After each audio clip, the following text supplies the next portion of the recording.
semuanya, perkenalkan nama saya Anastasia Olivia Munarfa.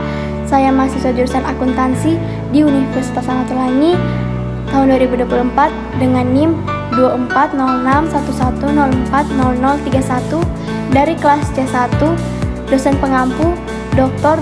Anda Jenny Imbang M. Hum. Di sini saya akan mempresentasikan tentang teks ulasan buku. Teks ulasan buku terdiri dari struktur teks yang pertama, identitas, yang kedua orientasi, yang ketiga tafsiran isi, yang keempat evaluasi, dan yang terakhir ada rangkuman evaluasi.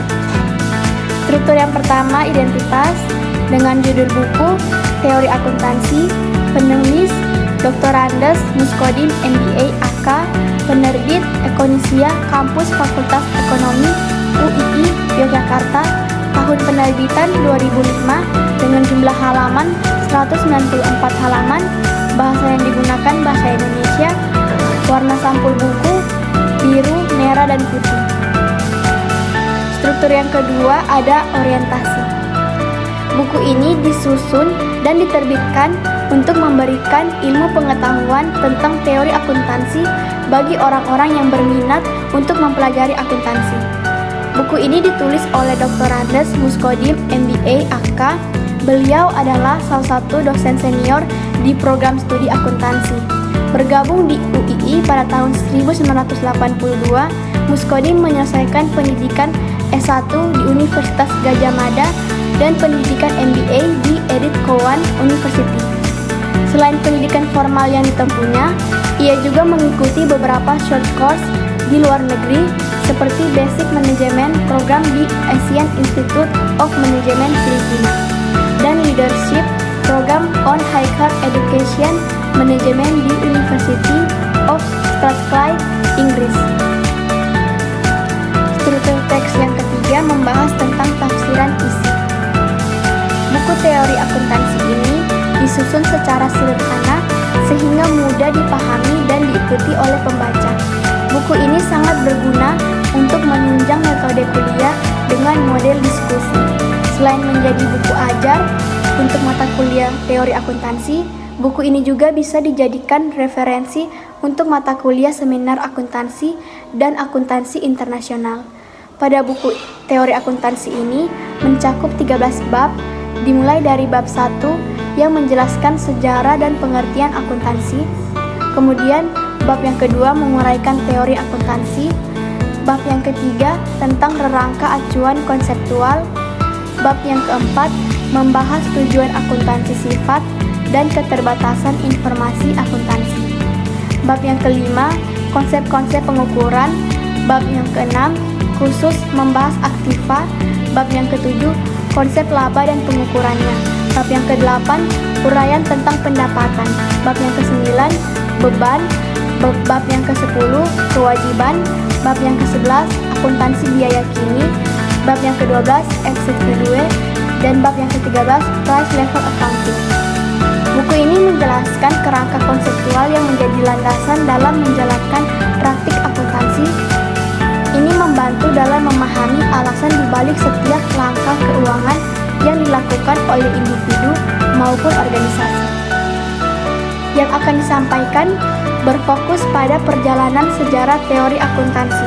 Pada bab pertama, sejarah teori akuntansi ini menunjukkan evolusi yang terus-menerus seiring dengan perkembangan masyarakat, teknologi, dan kebutuhan bisnis.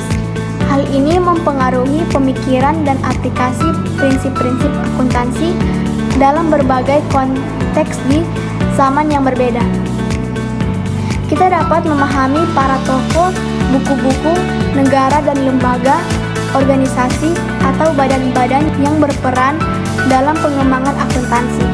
Melalui sejarah pula, bisa mengetahui apresiasi pengembangan akuntansi dan hubungan akuntansi dengan lingkungannya di masa yang lalu, serta kecenderungan dan apresiasinya di masa yang akan datang, dengan kebijakan dan praktik, serta pengembangan akuntansi itu sendiri. Periodisasi sejarah akuntansi dimulai sejak masa prasejarah, disusul akuntansi di zaman kenabian, kemudian periode zaman evolusi pembukuan, periode tahun 1900-an, dan periode 1940-an sampai sekarang. Dan struktur teks yang keempat ada evaluasi. Kelebihan dari buku pertama adalah buku ini menjadi semacam peta bagi siapapun agar tak sesat dan mudah dalam menguasai akuntansi. Buku ini tersusun secara rapi dan memiliki alur pembelajaran materi yang terarah dan tersusun secara sistematis, sehingga membuat pembaca mudah mempelajari materi di buku ini. Dan juga penggunaan bahasa yang digunakan mudah dipahami.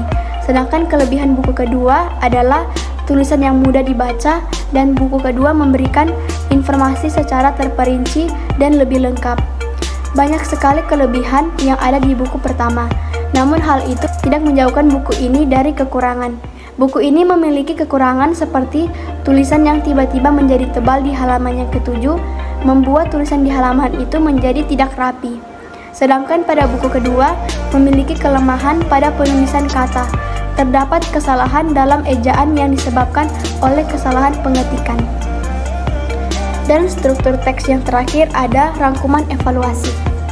Terlepas dari kelebihan dan kekurangan yang ada, buku teori akuntansi yang saya ulas ini sangat cocok untuk para mahasiswa baru jurusan akuntansi untuk menambah ilmu pengetahuan tentang teori akuntansi.